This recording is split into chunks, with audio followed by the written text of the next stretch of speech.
Cronkite News starts now.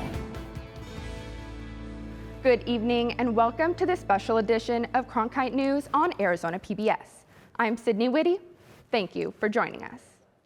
Tonight, we're taking a look at stories that impact the more than 300,000 Native Americans who call Arizona home. The Biden-Harris administration held their first Tribal Nation Summit today.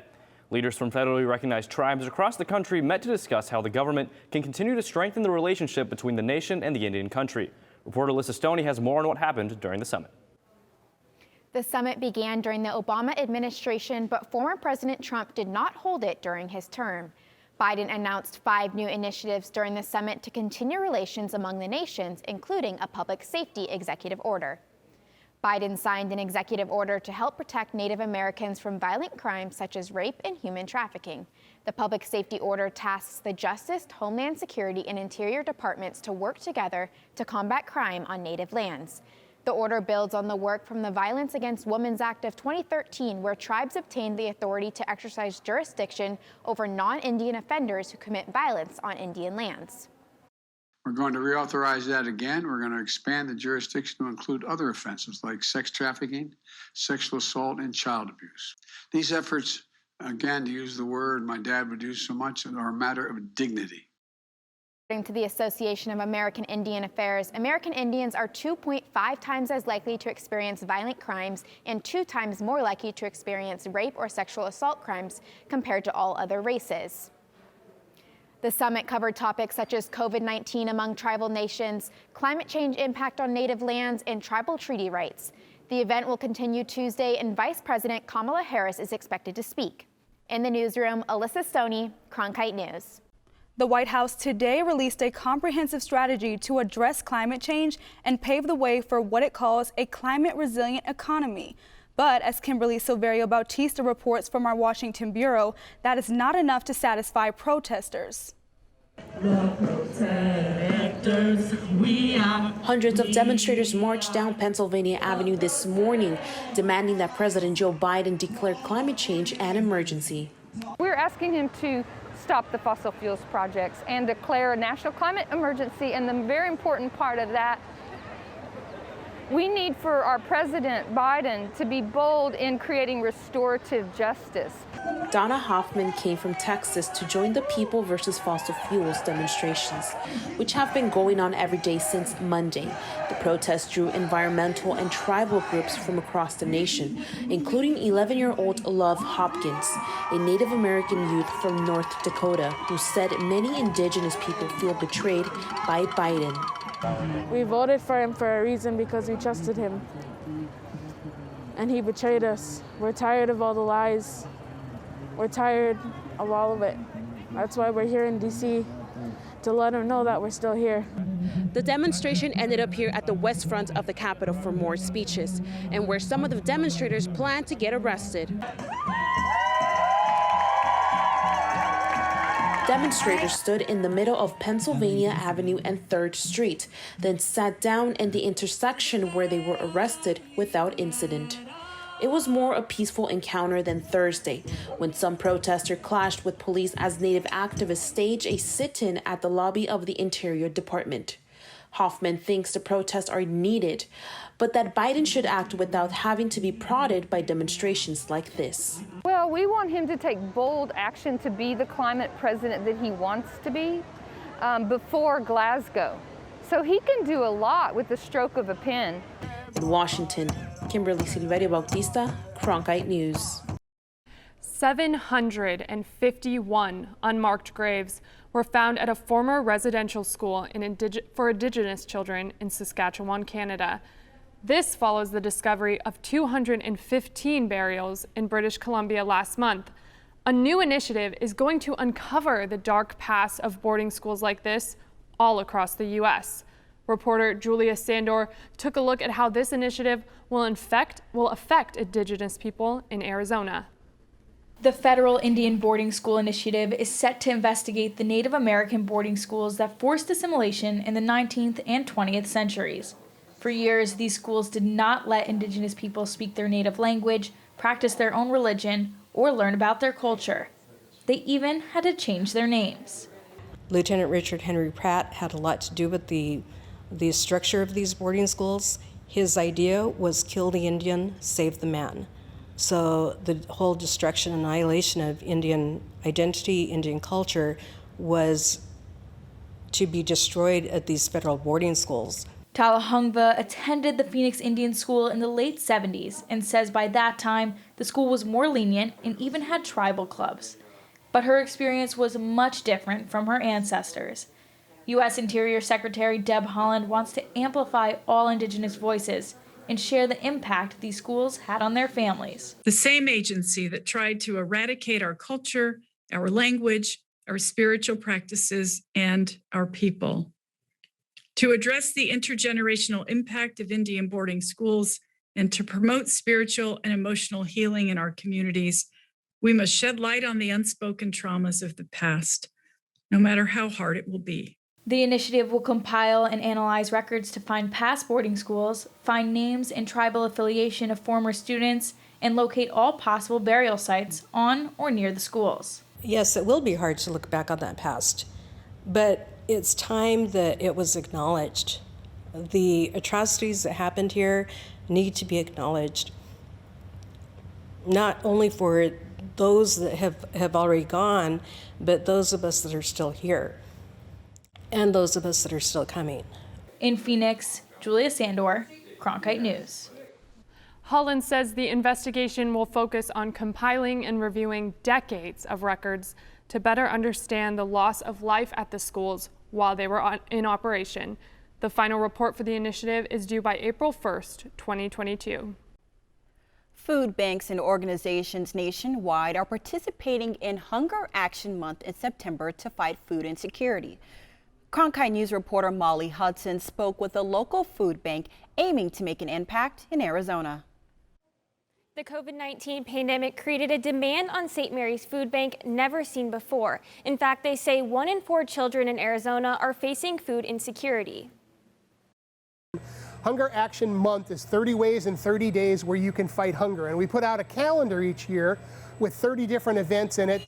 With events like Go Orange Day, a day where U-Haul volunteers donated food and helped pack emergency food boxes, organizations like St. Mary's help to address the 1 in 5 families in Arizona that face food insecurity. So we're starting to see the numbers tick up. We're starting to see the lines get a little longer for food drive boxes. And as we get into the holiday season, we expect that will continue. The number of food insecure families and children is even higher in Native American communities. Rafael Tapia, with partnership with Native Americans, says COVID just heightened the concerns. I mean, 1 in 4 Native American citizens that live on the reservation face food insecurity. You're talking about almost double of the food insecurity among our citizens. 1 in 9 Americans face food insecurity. Tapia's organization often connects Native American communities with local partners. We may not have all of the food or supplies, so we serve in an intermediary role to then bring in other partners that we work with. St. Mary's Food Bank says they distributed hundreds of pounds of food to the Navajo Nation during COVID, and they will continue this effort in the coming months. They plan to hand out more than 6,000 turkeys to the Navajo and Hopi Indian communities. The one silver lining, perhaps, of COVID is it has allowed us to establish a relationship with the Native American tribes and the Native American communities up there. There's a great trust factor now that they have with St. Mary's Food Bank. Hunger Action Month runs through the rest of September, and there are still ways to participate, including their turkey countdown, which just started. Check out stmarysfoodbank.org to see the calendar of events. In the broadcast center, Molly Hudson, Cronkite News. There's been a special change in the Flagstaff Medical Center's behavioral health unit. An overdue remodel was going to leave the hospital walls plain, but an employee had an idea for something different. Cronkite News reporter Tina Giuliano joins us now. She went to the medical center.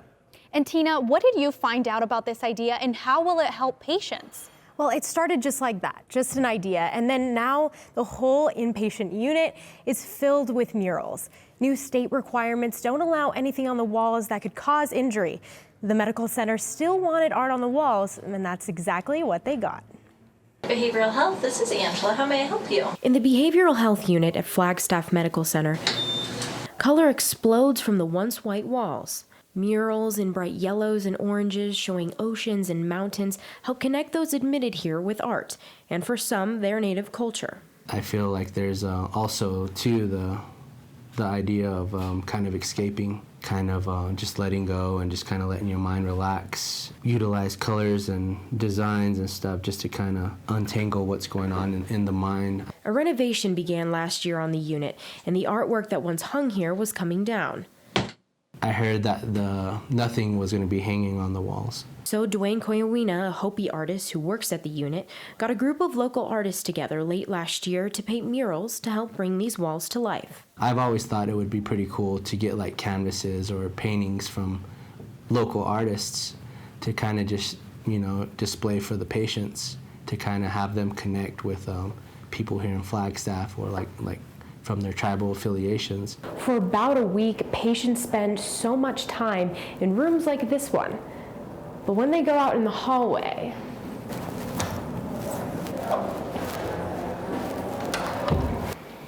they find healing right on the walls. It took a few hands and 2 weeks to complete the project, and Koyawina says that it was important to explain to the artists that this was more than just another work of art. I feel like these images are like kind of like that light on the other side of at the end of the tunnel. The unit serves the large Native American population in and around Flagstaff. Leona Sinajeni is Navajo and a counselor here and says the murals help ground Native patients in their culture. It brings you back to focus on maybe a memory of something of that picture, could spark something and hopefully give you that motivation to move forward to heal yourself. When Dwayne is working at the unit, he sees the difference that the artwork has made on the patients. In the end, seeing the few patients that have experienced these murals, it's doing exactly what we had envisioned it to do. Now, Koyawina says they have plans to soon cover the adolescent unit with murals. Tina Giuliano, Cronkite News. Imagine the voice of your grandfather being brought back to life.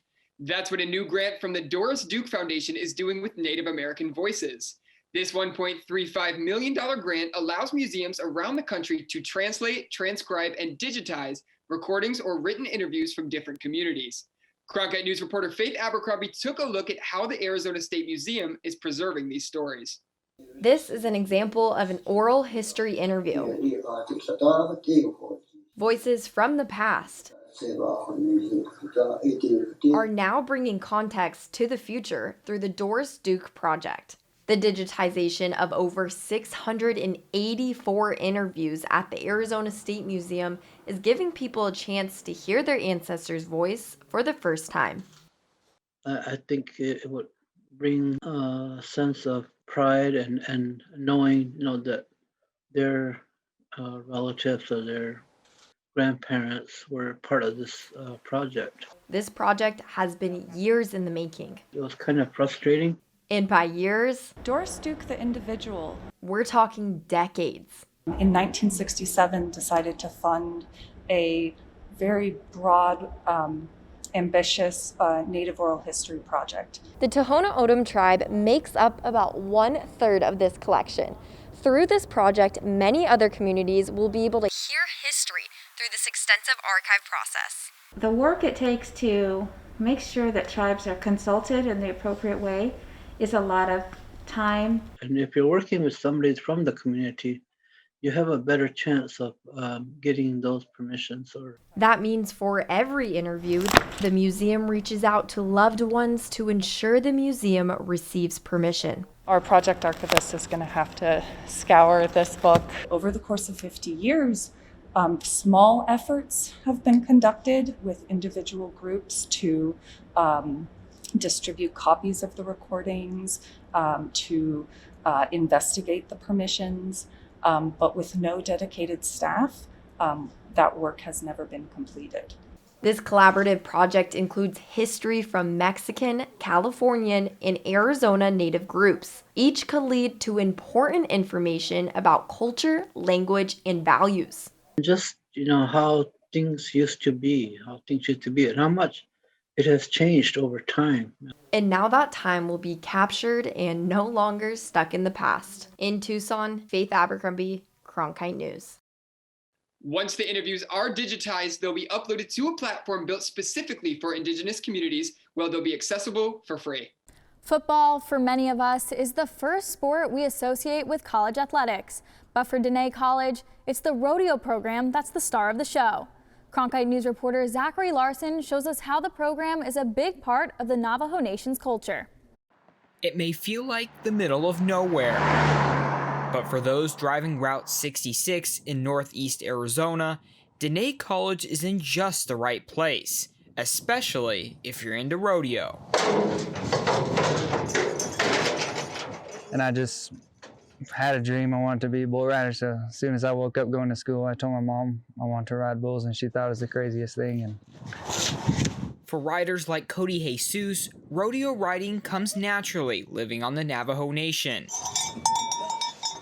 Our native Navajo people were where our livelihood is with sheep, cattle, horses. For centuries we're been brought up with that. Located among the red rocks and lightly traveled roads of the Navajo Nation is where you'll find Salie, home of Dene College.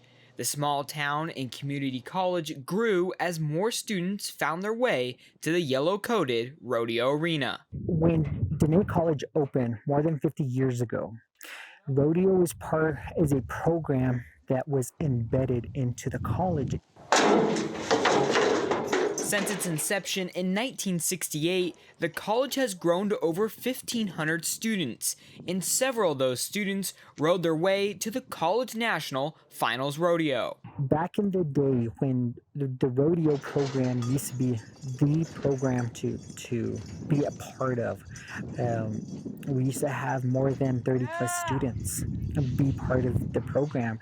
A once full team has dwindled down to 4 members, as the pandemic has caused the rodeo gates to remain shut. Now we're trying to get one foot under the other and start up, to get going, and I just feel bad. I just felt bad for the kids that were here. Those students now have to watch the program start over, after the virus shuttered school sports for over a year. But as rodeos begin to pick back up, their 23-year-old star, who's one of the top bull riders in the state, is excited to compete for Dene. honestly, I've never been here. I've seen pictures and stuff, and I always wanted to come out here. So when I was rolling up, what better place to practice at was what I thought. The Sawmill, Arizona native chose Dene College to get an education, something the school hopes more athletes will take advantage of. I am pushing the academic side, making sure that the students come here to Dene College to receive a quality education. Not only is it about getting an education, the team hopes to rebuild the program through the passion of the Navajo community. You see little kids wearing their bull riding chaps and their bull riding vests, and I really think it means a lot to them, because when I ride anywhere like PBR World Finals, they come and they support. And it may take years to rebuild the program back to its glory days, but one day the trailer full of cattle will hit the dirt road and find the spirit of rodeo once again within the dusty landscape of Dene College. In Salie, Zachary Larson, Cronkite News. The rodeo program has lost out on many talented athletes after losing scholarship funding due to budget cuts in 2017. But new academic incentives have been put into place to help lure students back to the program. It's the final week of the Arizona State Fair for family and friends to head to the fairgrounds for thrilling rides and shocking shows. Our reporter, Sydney Whitty, isn't there for either. She went to the fair and found some food that provides more than just sustenance. This year, there are nearly 80 food vendors at the Arizona State Fair. If you're hungry, you can find anything from the flaming hot corn dog to crepes. But we found one vendor who's bringing culture to the table. The original Navajo taco stand at the Arizona State Fair has been operated by the same Navajo family for over half a century. The family says it's important for them to spread their culture by sharing family recipes. We are here with what we've learned from our grandmother and mother and father, and now here continue on with the same ingredients and everything that they started with. The original Navajo taco stand is the only one remaining at the Arizona State Fair. There used to be, I believe, like 8 different tribes here, and we were all lined up, and you know, they all made the bread, the fried bread. Mitchell says it goes beyond just food. To me, if we were to leave, you know, then the native culture would be gone from the state fair completely. Its clear authenticity keeps customers coming back. Because I am actually Navajo, Native American, and we always buy from them because they are the best. Bennett attempts to make fry bread herself, but says it doesn't compare. The fry bread at the original Navajo taco stand is handmade and unique to the family. You know, even the bread process is something that is learned from a child. You know, making the dough, how to prepare the bread by hand. The ingredients, the history, they embody what it means to be a Native American. We strive to continue to push for our culture, our language, the arts, to continue. The original Navajo taco stand has been in business for 56 years and plan to continue sharing their culture within the Arizona State Fair. The family brings their own flour and ingredients from New Mexico in order to maintain their authentic Navajo tacos for everyone to enjoy and spread their native culture. At the State Fair, Sydney Whitty for Cronkite News. If you would like to get a taste of the fair but haven't had a chance to make it out there this year, our reporters have been reporting from the fair all month. We've created an interactive video platform where you can navigate the fairgrounds and get a behind-the-scenes peek at everything from the livestock judging to craft vendors and more. You can choose the stories you want to learn more about on our website, cronkitenews.azpbs.org. You can also find top Arizona stories there as well. When you think of Phoenix food, you may think about short leash hot dogs, Carolina's burritos, or Pizzeria Bianco, but Cronkite News reporter Tyler Mannion has a story of one chef that thinks differently than most. The chef you're about to meet uses hand-picked ingredients, goes out to sea to catch some of his own fish, and farms a lot of his own product. So here's my warning. This story may contain mouth-watering images. Cooking is an art for many chefs, but for Brett Vibber, it's more than that. My nostalgia and my youth and my family. Vibber grew up near the Salt River Pima Maricopa community. His co-owner, Jaron Bates, grew up in the Navajo Nation. Together, they make up Wild Arizona Cuisine. Between those two tribes, I think they would have the biggest influence, but you always want to be honoring any indigenous cuisine wherever. The team serves dishes to the valley with the freshest ingredients possible. Over 300 days a year, our crew or myself, we're foraging, in the mountains of Arizona, the deserts of Arizona. The COVID-19 pandemic helped Vibber realize that sustainable foods aren't just trendy, they are necessary for our future. So he looked back for inspiration to move forward. The indigenous cultures were the original, stewards of the land, the original stewards of sustainability. Pop-up dining experiences were the way to go, so he can tell his clients, hey, we picked this just for your dinner this morning, and these are the only ones we've seen all year, and we're not sure if we're going to see them again. And it's working. Wild Arizona Cuisine was recently honored in a national magazine, and pop-up experiences sell out every time. But for Vibber, the real success is in the food. To bring the wild foods back into our cuisine and start seeing, actually what Arizona cuisine can be all about, that's big, that's huge. It's going back to our roots, Vibber says, and eating sustainable, fresh food that really makes Wild Arizona Cuisine art. Vibber says eventually the plan is to open a restaurant, but he's having a great time just doing these pop-up experiences for now. In the studio, Tyler Mannion, Cronkite News. That's it for this special edition of Cronkite News tonight. Thanks for joining us. For top Arizona stories anytime, go to cronkitenews.azpbs.org.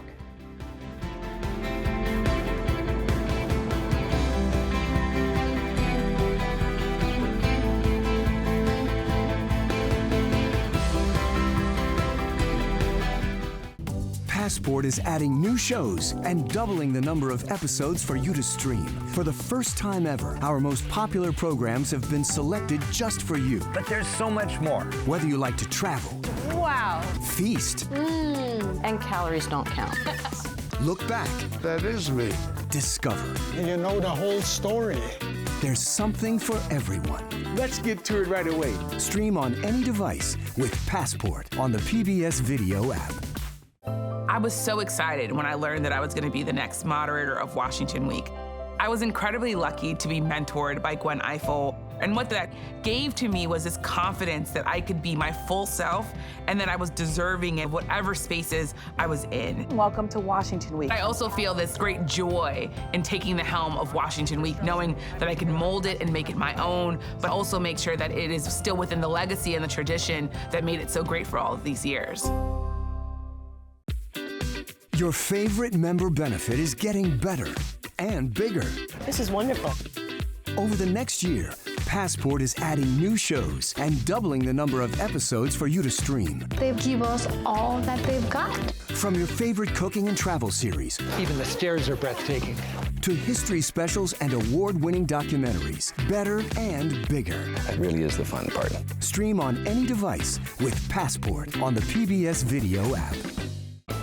What you get from Washington Week that you will not get anywhere else are the best and the brightest reporters from different media companies, and they're able to have a real conversation about things that are happening in Washington and around the country. But it's also a show about issues that are relevant to different communities. How do you think that As the moderator, I feel this deep responsibility to bring in those other perspectives so that people understand how power and politics impact their daily lives. Friday nights at 7 on Arizona PBS.